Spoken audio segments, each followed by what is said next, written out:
My name is Sungmin Kim, and I'm a White House reporter for the Associated Press.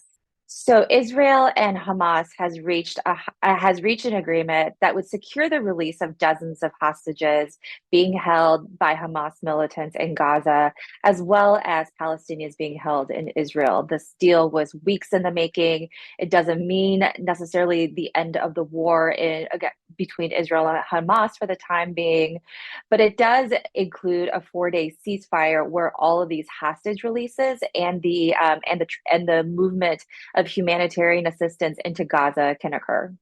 The White House has been taking kind of this pretty central role, but yet behind the scenes as they worked for literally weeks to secure the release of these hostages, which President Biden confirmed that does include some American citizens. And while the president has been working behind the scenes to try to secure this hostage deal, he's been getting questions regularly and in public in many different avenues on how that deal was going and whether that deal was close.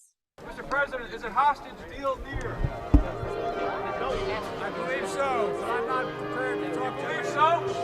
Yes. Thank you. It's actually the Qataris who had approached the White House shortly after the October 7th attacks that they had some information, they had an ability to potentially secure the release of hostages.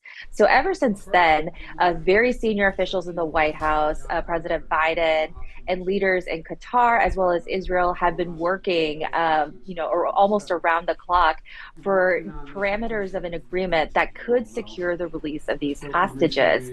And all throughout, President Biden has been pushing for more. For example, had been pushing to make sure that Hamas could give details of, for example, the gender, the nationality, the ages of the hostages that would be released, and kept really kind of going on that and until we kind of got to this agreement, earlier this week. The president also took a really key role by engaging directly with the family members of hostages. There were several conversations, particularly one very emotional Zoom, what White House officials in the room described as a very heart-wrenching Zoom call between with President Biden and family members of hostages.